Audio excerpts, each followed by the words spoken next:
Sebelum kita lanjut, jangan lupa like, comment, subscribe, dan nyalakan notifikasinya agar tidak ketinggalan info terbaru lainnya. Semoga bermanfaat.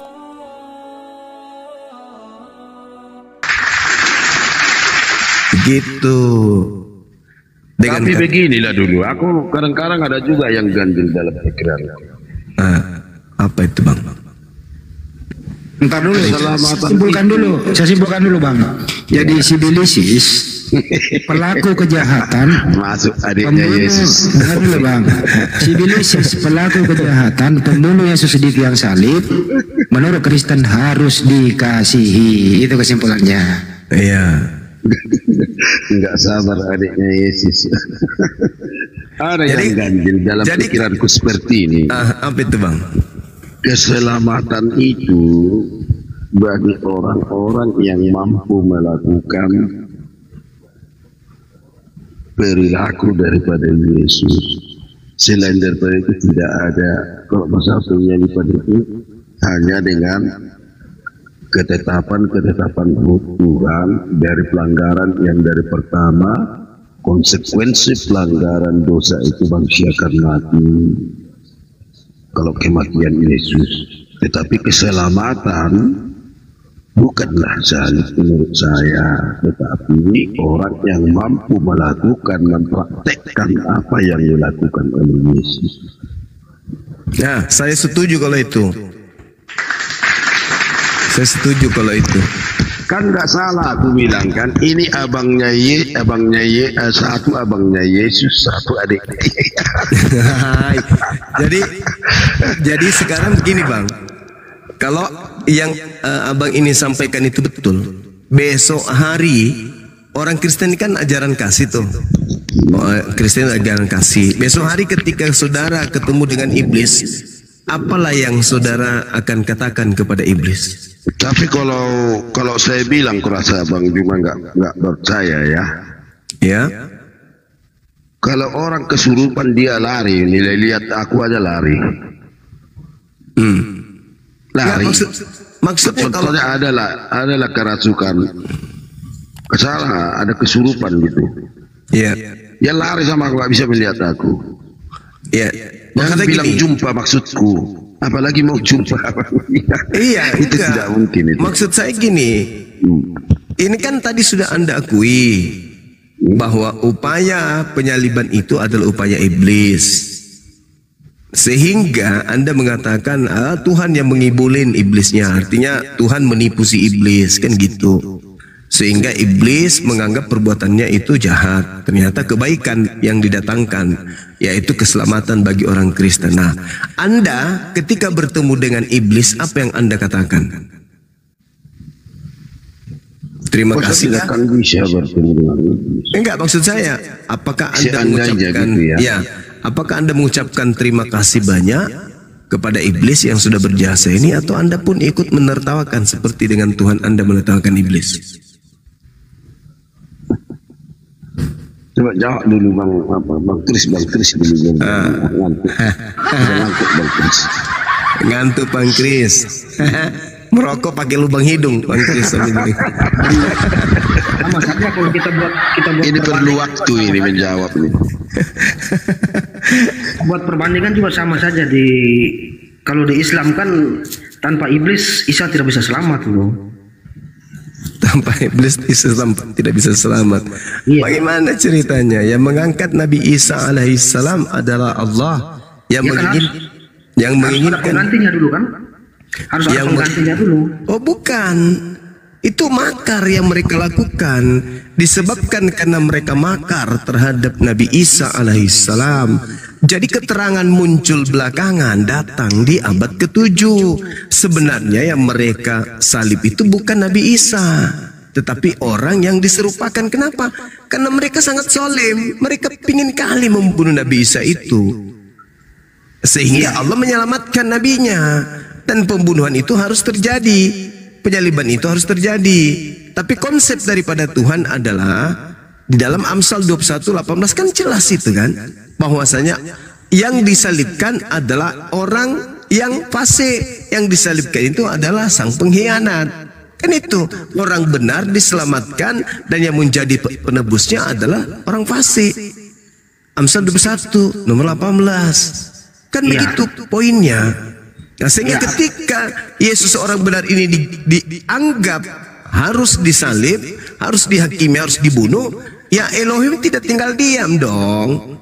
Dia akan menggenapi ucapannya bahwa saya Tuhan akan menyelamatkan orang benar, akan menyelamatkan orang yang jujur dan menggantikannya dengan orang fasik dan pengkhianat. Itu aja dulu Anda pikirkan. Iya. Maka pengkhianat itu kan sering diarahkan ke iblis, itu kan Yudas itu kan. Nah itu dia. Nah artinya kenapa tidak diselamatkan saja Isa itu, harus ada orang sebagai penggantinya. Artinya bahwa tanpa iblis ini Allah tidak bisa menyelamatkan Isa. Kenapa tidak langsung diangkat saja, diselamatkan saja? Mesti ada penggantinya lagi di situ. Oh, Al-Quran menarasikan bahwasanya orang-orang yang datang pada masa itu, kenapa kemudian Allah memberikan satu keadaan kepada mereka? Di dalam Al-Quran diterangkan, akan aku palingkan dari tanda-tanda kekuasaanku orang-orang yang menyombongkan diri di bumi tanpa alasan yang benar. Kalaupun mereka melihat setiap tanda kekuasaanku, mereka tetap tidak akan beriman kepadanya. Dan jika mereka melihat jalan yang membawa kepada petunjuk keselamatan, mereka tidak akan menempuhnya. Tetapi jika mereka melihat jalan kesesatan, mereka menempuhnya. Yang demikian itulah adalah merupakan karena mereka mendustakan ayat-ayat aku dan mereka selalu lengah terhadapnya. Kan Nabi Isa datang. Nabi Isa datang mengajarkan firman yang benar itu begini, begono, begini, begono, begini, begono. Tapi karena mereka selalu menolak. Ketika dikasih petunjuk, Nabi Isa membangkitkan orang mati dan seterusnya. Petunjuk itu datang kepada mereka bahwa betul-betul Nabi Isa ini adalah Nabiullah, utusan Allah. Tapi mereka menolak. Sehingga apa? Allah membalas itu. Allah membalas makar yang mereka lakukan. Itu alasannya. Begitu juga cerita di dalam Bible ini. Di dalam Yohanes 8 itu kan jelas. Kalau engkau adalah keturunan Abraham, tentu engkau tidak akan berusaha membunuh aku. Sebab pekerjaan yang aku lakukan adalah pekerjaan yang tidak dilakukan oleh Abraham. Aku menyampaikan seperti ini, Abraham pun tidak lakukan, tapi aku lakukan. Tapi kenapa kamu berusaha ingin membunuh aku? Karena kamu tidak beroleh firman di dalam dirimu. Begitu saudara. Nah, sehingga karena mereka bikin makar, apa yang terjadi? Ya salah satu di antara mereka yang menggantikan Nabi Isa. Siapa suruh membikin makar? Ya itu dia persoalannya, menggantikan. Tadi itu yang saya persoalkan Bang. Kenapa harus ada pengganti? Tidak bisakah Allah itu menyelamatkan saja? Kenapa harus ada lagi yang diserupakan seperti masalahnya Anda itu mengoreksi Al-Quran seakan-akan Al-Quran itu berdiri sendiri.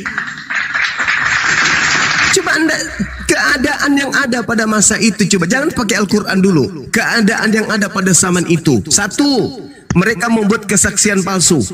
Dua, mereka membuat tipu muslihat. Mereka dengki, mereka sepakat hanya oleh karena mereka kemudian ingin agar terhindar dari penjajahan, penindasan bangsa Roma, mereka sepakat membunuh Yesus. Pertanyaannya, apa kesalahan Yesus itu? Kenapa mereka ingin membunuh Yesus? Kesalahannya apa? Mereka berkongkok-kongkok. Intinya mereka ingin membunuh Yesus. Allah membalas kemudian makar mereka. Makanya salah yang kalian bawa itu bahwasanya kasihilah musuhmu. Itu enggak ada. Allah sangat benci kepada pelaku maksiat. Allah sangat murka kepada orang jahat. Enggak ada itu kecuali mereka bertaubat. Tapi ini bukan lagi main-main, bukan hanya sekedar menolak Nabi Isa, enggak. Mereka betul-betul ingin membunuhnya. Benar-benar mereka ini beringas. Maka Allah kemudian membalas makar mereka itu. Seperti itu saudara. Jadi Al-Quran itu tidak berdiri sendiri. Oh, kenapa Allah tidak bisa? Karena orang yang ada pada zaman itu adalah memang betul-betul tegar tengkuk. Yesus itu benar-benar luar biasa perjuangannya. Tapi mereka juga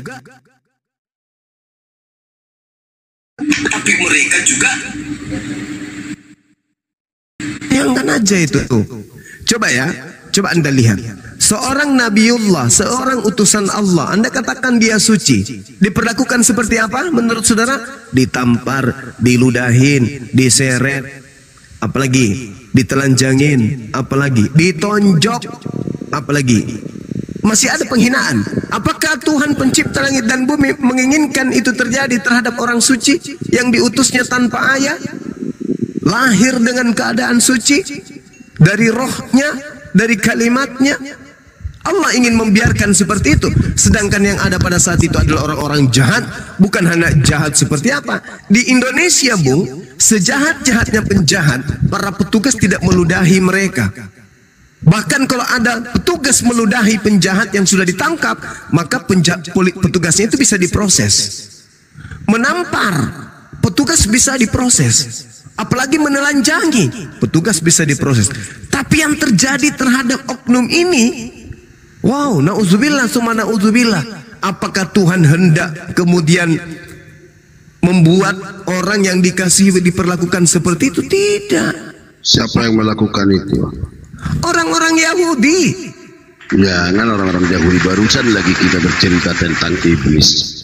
Nah itu dia makanya orang-orang Yahudi, iblis yang melakukan itu. Iblis yang melakukan itu. Nah sekarang jangan kalau kasih musuhmu terus ke iblis, abang. Sekarang permasalahannya adalah masuk ke penyalipan orang sekarang Yahudi. Permasalahannya adalah ketika Tuhan sendiri berfirman, jangan kau membunuh orang yang tidak bersalah. Keluaran 23 nomor 7 nomor 8. Jangan kau membunuh orang yang benar. Apakah masuk rasio saudara? Tuhan yang melarang membunuh orang benar, Tuhan yang melarang kemudian membunuh orang yang tidak bersalah. Bahkan di dalam Amsal 6 nomor 16 dikatakan 6 perkara yang dibenci oleh Tuhan, bahkan 7 kekejian di dalam hatinya, yaitu menumpahkan darah orang yang tidak bersalah. Kok tiba-tiba Tuhan sendiri yang kerjasama iblis?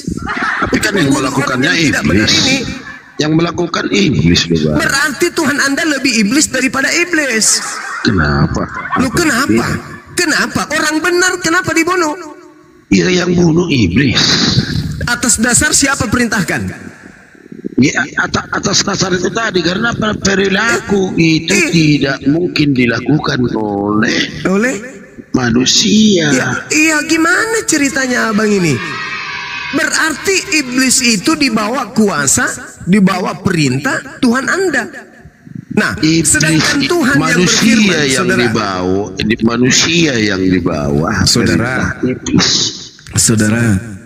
manusia dibawa perintah iblis. Yesus berkata, iblislah yang menjadi bapakmu. Ya itu dia, makanya kalau manusia membangkang terus yang mana Yesus, yang mana yang Anda katakan Tuhan ini di sini pada saat Anda mengatakan iblis tertipu oleh Tuhan? Tuhan yang mana, sementara iblis ini bapaknya juga adalah iblis? Ya makanya Tuhan tidak kan ada. Memang kita cukup coba dulu Bang Juma. Aku mau bertanya begini. Coba, silakan. Supaya nanti Juma bisa menjelaskan. Ya, silakan. Ketika malaikat itu dibuang dari surga yang tidak taat kepada Tuhan. Ya, terus manusia pun yang di tempat yang suci dibuang karena berdosa. Maka hubungan bumi, seluruh dunia ini boleh kita bilang itu putus hubungannya dengan Tuhan. Gimana ceritanya? Maka iblis karangan dari mana itu, menyusupi Bang? Karangan dari mana itu? Coba dulu Bang. Pertama kan manusia kan diciptakan suci. Tapi kalau melanggar ketetapan Tuhan, maka manusia diusir ke bumi. Iblis pun diusir ke bumi. Iblis telah bersekongkol dengan manusia untuk melakukan pemberontakan terhadap Tuhan. Itu dulu kita bicarakan maksudku. Terus kan manusia dunia ini kan tempat buangan orang berdosa. Itu maksudku. Terus maksudnya abang ini Tuhan itu sudah tidak lagi menginginkan. Makanya itulah peran-peran Tuhan itu mengwahyukan kepada nabi-nabi supaya memerintahkan kepada manusia itu. Berarti penguasa dunia ini siapa? Iblis. Penguasa dunia ini iblis. Catat itu Bang. Kita bilang tadi. Catat itu Bang. Catat itu. Penguasa dunia ini adalah iblis. Oke? Fase berikutnya yang Anda harus pahami ketika Anda sudah mengatakan bahwa penguasa dunia ini adalah iblis, fase berikutnya adalah si iblis yang penguasa dunia ini pernah membujuk Yesus untuk menerima kuasa itu. Betul? Nah, ini kan Yesus tidak mau terima. Yesus kan? Yesus nggak mau kan? Jangan mencobai Tuhan Allahmu. Iya, Yesus nggak mau kan? Nggak mau, secara tidak langsung dia mengaku. Berarti dia pada mengaku saat Allah. itu sabar. Berarti pada saat itu Yesus bukan penguasa dunia. Bukan. Bukan. Lalu siapa yang keluar dari kubur berkata kepadaku telah diberi kuasa di dunia? Iya kan setelah selesai semua, setelah selesai tugasnya semua. Mulai silat lidah. Kenapa bang? Kan ada di dalam. Saya mengatakan ketika Anda memasuki fase di mana Anda mengakui penguasa dunia itu adalah iblis, dan Yesus pernah diserahkan kuasa itu tapi Yesus menolaknya. Sekarang ada yang keluar dari kubur mengaku kepadaku telah diberi kuasa. Tetapi sudah genap semua yang tertulis bang. Itu menurut saudara. Iya. Itu menurut bukan saudara. menurut saya, menurut Alkitab. Saudara, kalau sudah digenapi dengan kematiannya, bahwa setelah dia mati dosa-dosa dihapuskan, lalu untuk apa lagi dia mengajar ke Paulus? Untuk apa lagi dia ngajar ke Lukas? Apa lagi kepada Yohanes? Untuk apa? Itu semua manusia sudah dilepaskan kutuk. Kutuk sudah dilepas. Loh, yang intinya daripada pembicaraan kita, maka Tuhan tarik menarik dengan penguasa surga, penguasa surga tarik menarik kepada manusia. Sebentar dulu, Bang. Silakan. Penguasa surga tarik menarik kepada manusia dengan penguasa dunia. Terus yang mempengaruhi manusia kan dipengaruhi Tuhan. Dipengaruhi iblis. Yang keluar dari kubur untuk mengambil pertanyaan kembali. saya, Bang. Pertanyaan saya, yang keluar dari kubur ini yang mengaku diberi kuasa. Tadi kalau tadi Yesus menolak. Tapi yang keluar dari kubur ini menerima. Iya, tapi kan itu kan siapa ada. yang keluar dari kubur? Iya. Berarti Yesus sudah menerima kuasa dari iblis. Sudah. Bukan enggak. Loh. Gimana? Aku nggak pandai buka ayat. Itulah sebabnya ada ayat yang menyatakan mulutku bagaikan pedang dua mata. Wah. Itu loh ada, cuma aku nggak bisa buka kan. Bukan itu menyatakan kan firman Tuhan yang telah diberitakan oleh pemberi firman Tuhan. Jadi kan sekarang kan dunia kan dikuasai oleh Tuhan kembali, makanya manusia supaya berpihak kepada Tuhan, tidak berpihak kepada iblis. Gimana bang? Coba kita sharing saudara. Gimana coba? Anda mengakui bahwa iblis penguasa dunia. Ya. Nah, setelah kemudian Yesus dicobai di Lukas 4 nomor 6, Yesus menolak, tidak mau menerima kuasa dari iblis. Di data nomor 13-nya dikatakan, setelah iblis mencobai Yesus, iblis mundur dari Yesus sambil menunggu waktu yang tepat. Itu kan ceritanya. Nah, iya. Tapi tunggu dulu bang, sebelum dilanjutkan, kan tidak ada ditulis di situ menunggu waktu yang tepat. Ada saudara. Nomor 13-nya di Lukas 4 nomor 6 nomor 13 itu, iblis mundur dari Yesus dan menunggu waktu yang baik. Sekarang permasalahannya adalah ketika ada 2 pilihan, ada 3 pilihan, ada 4 pilihan. Menurut saudara nih, iblis yang lihai dan melihat karakter-karakter utusan Tuhan, sampai-sampai dia mendeteksi apakah betul ini anak Tuhan atau bukan. Maka iblis memilih oknum Yesus Itu ada alasannya, bukan? Karena Yesus itu memiliki pengaruh besar. Nama dia itu memiliki pengaruh besar. Kalau iblis menggunakan nama Yesus, maka iblis akan berhasil menyesatkan banyak orang. Tapi kalau dia menggunakan namanya si Cuplis, namanya si Tukul, namanya Panjol, namanya Marten, siapa yang mau berpengaruh? Akulah Marten yang kawannya. Siapa yang mau goyang imannya?